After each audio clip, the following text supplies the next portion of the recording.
우리 선수들이 비록 1승 2패였지만 그래도 마지막까지 최선을 다해준 게 그래도 좋은 결과로 우리한테 올라갈 수 있게 만들어주지 않나.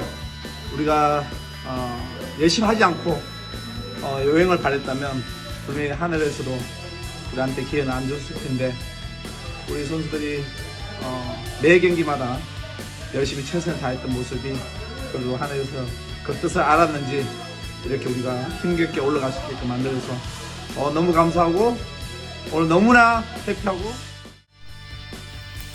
Lawan Timnas Indonesia, Australia siap ciptakan banyak gol.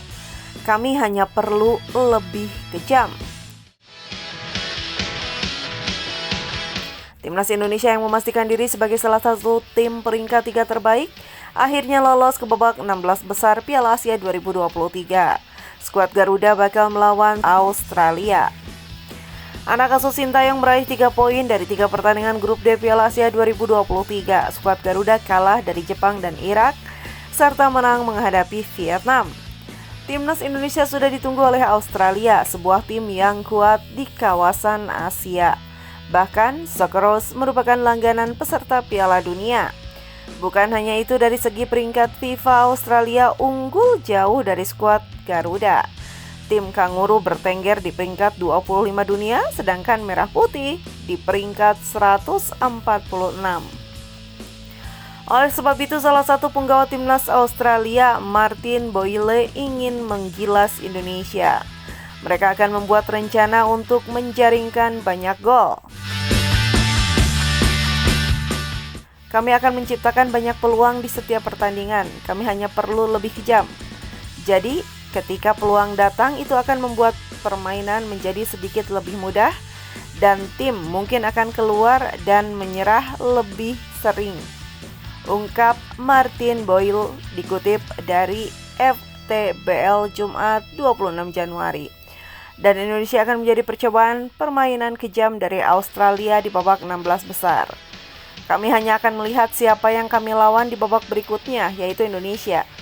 Dan kami jelas akan mencoba membawa permainan ini kepada mereka, tutup Boyle.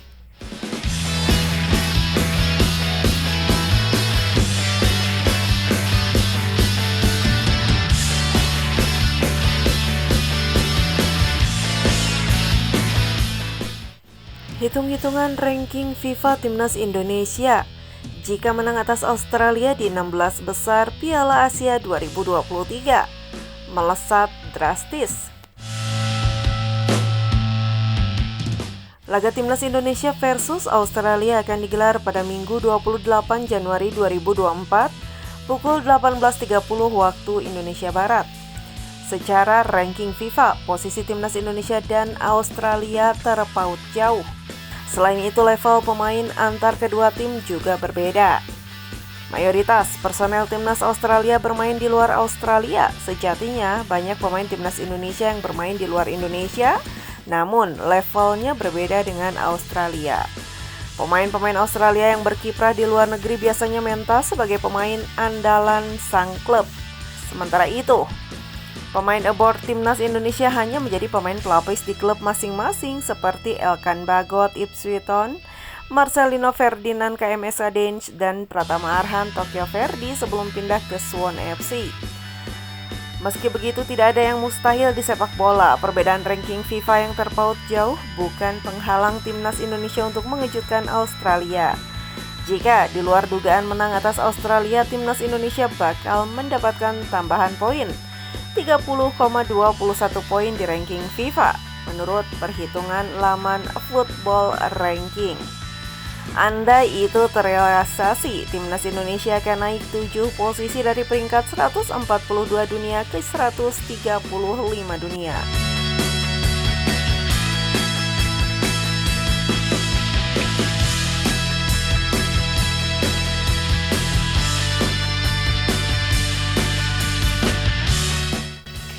Media Vietnam sebut Timnas Indonesia kurang fair play di Piala Asia 2023.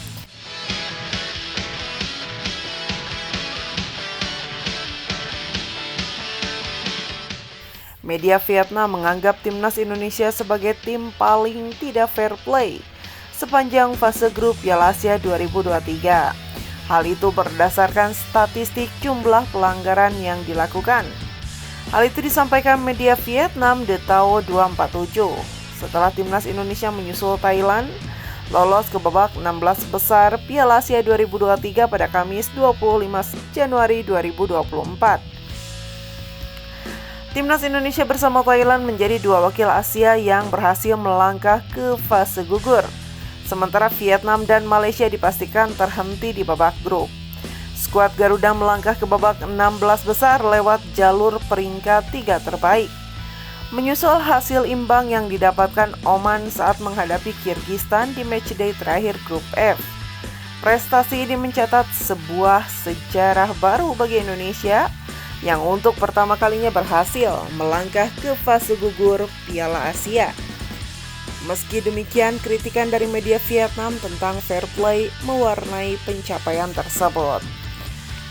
The Tao 247 memberikan komentar terkait perjalanan sukses Indonesia dalam turnamen tersebut.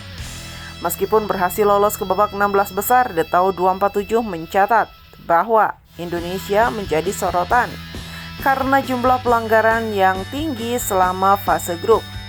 Skuad Garuda dianggap kurang fair play karena seringkali melakukan pelanggaran menurut penilaian mereka. Menurut data statistik yang diambil dari lawan resmi AFC, Indonesia mencatatkan diri sebagai tim yang paling minim fair play.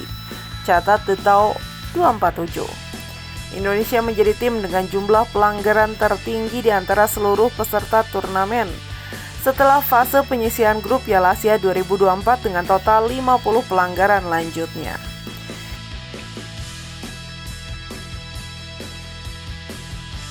Indonesia menempati posisi sebagai negara dengan jumlah pelanggaran tertinggi. Jumlah pelanggaran yang dilakukan oleh Justin Hubner melebihi negara-negara lain seperti Tajikistan 48 kali, Yordania 46 kali, Palestina 43, Hong Kong 42, India 42, Jepang 42, Lebanon 41, dan China 40.